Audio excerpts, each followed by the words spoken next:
સાબરકાંઠા જિલ્લાના હિંમતનગરમાં visa કન્સલ્ટિંગની office ચલાવતા સંચાલકોએ પૈસા અને પાસપોર્ટ લઈને વિઝા નહીં અપાવી ફોન અને ઓફિસ બંધ કરી દઈ સંચાલકો ભૂગર્ભમાં ઉતરી ગયા હતા।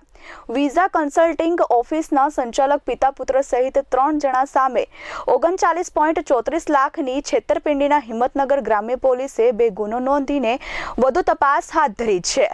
સાબરકાંઠાના હિંમતનગર શહેરના પાણપુર વિસ્તારમાં વિઝા કન્સલ્ટિંગની ઓફિસ પિતા પુત્રની જોડીએ ખોલી હતી। Sikandar Lodha international private limited નામની ઓફિસ અને અહીં વિઝા કન્સલ્ટિંગનું કામ કરતા સિકંદર લોઢા અને તેમના પુત્ર સમન લોઢા વિરુદ્ધ 2 અલગ-અલગ પોલીસ ફરિયાદ નોંધાઈ છે।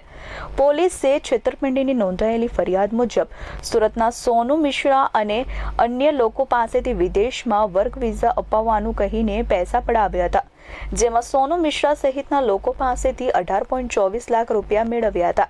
તેમના પાસપોર્ટ પણ લઈ રાખ્યા હતા, જ્યારે મોડાસાના અલ્ફેજ કુશકીવાલા પાસેથી 21.10 લાખ રૂપિયા મેળવ્યા હતા।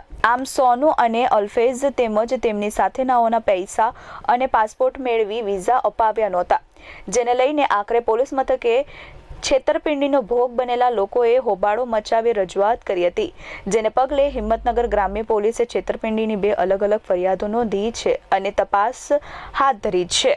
मेरा नाम नूर मोहम्मद है एंड मैं बॉम्बे से हूँ। मैं सोशल मीडिया के थ्रू, इंस्टाग्राम के थ्रू मैंने सिकंदर लोधा प्राइवेट इंटरनेशनल का पोस्ट देखा था regarding Luxembourg work jobs.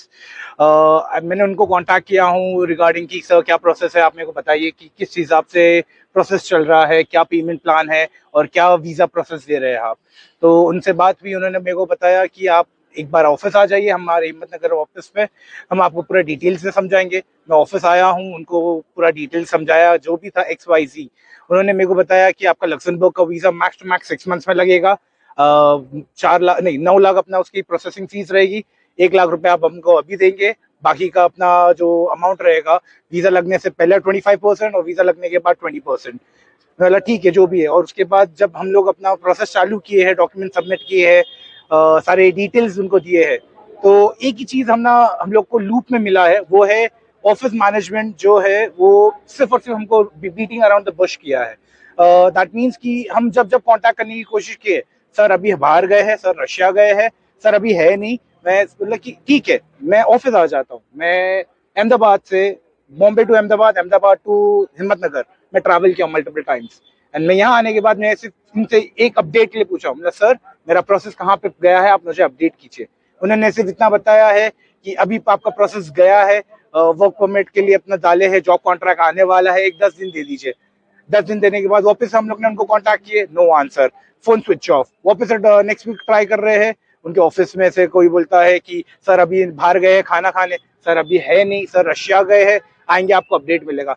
Social media थकी आरोपी सिकंदर लोढ़ा અને પુત્રએ રશિયા, જાપાન, કેનેડા, ઓસ્ટ્રેલિયા અને યુરોપિયન દેશોના વર્ક વિઝાના સપનાઓ દર્શાવતો હતો, જે દરમિયાન અનેક લોકોએ ગુજરાત ઉપરાંત મહારાષ્ટ્ર અને ઉત્તર પ્રદેશ સહિત બહારના રાજ્યના લોકોએ સિકંદર લોઢાનો સંપર્ક સોશિયલ મીડિયા મારફતે કર્યો હતો, પરંતુ સિકંદર લોઢા અને તેમના મળતિયાઓએ પૈસા લઈને છેતરપિંડી આચરી હતી। વિઝા નહીં મળતા પૈસા અને પાસપોર્ટની ઉઘરાણી કરતા આરોપી સિકંદર લોઢા દ્વારા ધાક ધમકીઓ અપાતી અને ફોન બંધ કરી દેવામાં આવતો હતો, તો વળી હવે ઓફિસ જ બંધ કરી દઈને ભૂગર્ભમાં ઉતરી જતા લોઢા એજન્સીના સંચાલકો સામે હોબાળો ભોગ બનનારાઓએ મચાવ્યો હતો અને ભોગ બનનારના ટોળે ટોળા પોલીસ મથકે ઉમટ્યા હતા। तो all of the point is something कि जब हमने उनको कांटेक्ट करने की कोशिश की, वो हमें सिर्फ और सिर्फ बहाने दिए हैं। ऑफिस में आने के बाद जो ऑफिस मैनेजमेंट है वो ऐसा है कि उनकी फैमिली मेंबर्स है सारे, कोई ऑफिस मैनेजमेंट नहीं है वहाँ पे, सारे उनकी फैमिली मेंबर्स बैठे हुए, सारे रिश्तेदार बैठे हुए। उनसे जब अपडेट पूछने जाओ, हाँ सर है, बताते सर 10 मिनट में आएंगे, सर रशिया गए हैं, सर यहाँ गए हैं, कभी कोई क्लियर इन्फॉर्मेशन हमें मिला नहीं है। आपके कितने पैसे मेरे पर पर्सन 3 लाख गए हैं। और एट दैट मोमेंट हम लोग ने लग्जमबर्ग के, मैं, मेरी वाइफ और मेरा ब्रदर इन लॉ, हम तीनों का एप्लीकेशन दिए हुए थे। उनको अपडेट के लिए हम लोग ने पूछा है मल्टीपल टाइम्स, लेकिन अभी तक कोई जवाब नहीं मिला है। सिर्फ मेरे ब्रदर इन लॉ का जॉब कॉन्ट्रैक्ट वो बोले कि आ गया, लेकिन उसके अलावा कोई अपडेट हमें मिला नहीं है। तो हम लोग ने अभी रिपोर्ट लिखाई है सिकंदर लोधा के नाम पे एंड उनके ऑफिस स्टाफ से जो भी है, एंड समन लोधा, एंड हम लोग वेट कर रहे हैं कि प्रॉपर जस्टिस हमें मिले, बिकॉज एट द मोमेंट हम सिर्फ और सिर्फ स्ट्रैंडेड है यहाँ पे। हमको ना प्रॉपर इन्फॉर्मेशन मिल रही है कि क्या हो रहा है। हमारे रिपोर्ट अगर अभी जा रहे हैं तो वो कब तक अपना प्रोसेस हो गए और कब तक हमें रिप्लाई मिलेगा। We are waiting for it because all over India यहाँ पे पब्लिक आई हुई है, from Jammu to Tamil Nadu, and I say this कि हर एक बंदा अलग अलग कैटेगरी से, अलग अलग जरिए से पैसा निकाला है, and that is something not everyone can afford. So this is something I want our government to make sure that they help us on this and get things sorted out. Thank you. શરૂઆતમાં Himmatnagar police પીડિતોને કોઈ ગુનો બનતો નથી એમ સમજાવતી હતી, પરંતુ આખરે એ જ પોલીસે કલાકો બાદ ગુનો નોંધી આરોપી સિકંદર લોઢાની અને તેમના પુત્રની ધરપકડ માટે શોધખોળ શરૂ કરી છે। આ પ્રકરણમાં હવે હિંમતનગર ગ્રામ્ય પોલીસ સામે પણ સવાલો થઈ રહ્યા છે કે અગાઉ શા માટે ગુનો નહીં બનતો હોવાનું સમજાવવામાં આવતું હતું। એ પણ પ્રશ્ન હાલ તો ઊભો થયો છે। ધીરે ધીરે ભોગ બનનાર પણ પોલીસ મથકે આવી રહ્યા છે। હવે તો જોવું જ રહ્યું છે કે કેટલાક રૂપિયાની છેતરપિંડી પિતા પુત્રએ કરી છે। એ તો આવનારા સમય જ બતાવશે। સાબરકાંઠા જિલ્લાના હિંમતનગર ગ્રામ્ય પોલીસ સ્ટેશનમાં ગઈકાલે 2 ફરિયાદો દાખલ થયેલી છે, જે સિકંદર લોઢા તથા તેમના પુત્ર અને એક અન્ય વ્યક્તિ વિરુદ્ધ દાખલ થયેલી છે। જેમાં હકીકત એવી છે કે આ જે સિકંદર લોઢાની કંપની હતી એ ઝેડ ક્રાઉન કોમ્પ્લેક્સ જે પાણપુર પાટિયા ખાતે આવેલી છે, એ લોકોનો વિદેશ જવા માટેની કાર્યવાહી કરતા હતા। એમાં જે ફરિયાદી છે સોનુ અને અલ્ફેજ, એ લોકો તથા અન્ય બીજા જે સાહેદો છે એમણે રોકડા તથા ઓનલાઈન ટ્રાન્ઝેક્શન બેંક મારફતે અલગ અલગ એમાઉન્ટ આપેલી હતી। એમાં પહેલી ફરિયાદમાં 18,24,000 રૂપિયા અને ફરિયાદી તથા અન્ય 8 વ્યક્તિઓ છે એમના પૈસા લઈને એમના ડોક્યુમેન્ટ્સ એમની પાસે છે, અને ઘણા ફરિયાદીને એવું કીધું હતું કે તમને રશિયા જવા માટે વર્ક વિઝા કરી આપીશું, પણ વર્ક વિઝાના બદલે એમણે વ્યાપાર વિઝા કરી આપ્યા છે, અને આ પ્રમાણે એમણે ગુનાહિત કાવતરું અને છેતરપિંડી કરેલી છે। હાલમાં આ જે પહેલી ફરિયાદ દાખલ થઈ છે એમાં ફરિયાદી તથા અન્ય 8 સાહેદો છે, અને બીજી ફરિયાદ થઈ છે એમાં ફરિયાદી તથા અન્ય 9 સાહેદો છે।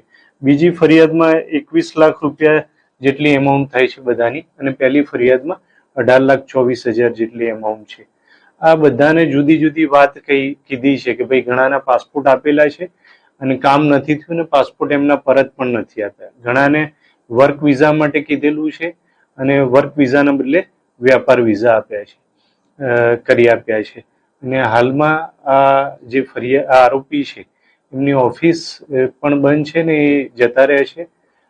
એમની તપાસ તજવીજ હાલ ચાલુ છે। કેટલા રાજ્યના લોકોને પૈસા કરવામાં આવે? એ તપાસ ઉપરથી ખબર પડશે કે કયા કયા રાજ્યના લોકો સાથે આ પ્રકારની છેતરપિંડી થયેલી છે। કેટલા દેશોમાં મૂકવાનું, કઈ રીતે પૈસા આપવાનો, પગાર આપવાની હતો?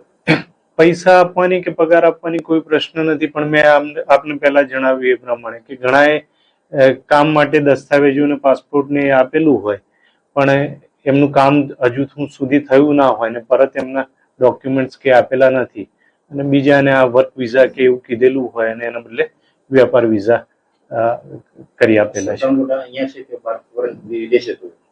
એ હાલમાં તો એની તપાસ તજવીજ ચાલુ છે। પોલીસ જુદી જુદી રીતે એને શોધખોળ કરવાનો પ્રયત્ન કરી રહેલ છે, અને એ ક્યાંય પણ વિદેશમાં જતો ના રહે તે પ્રકારની કાર્યવાહી કરવામાં આવનાર છે।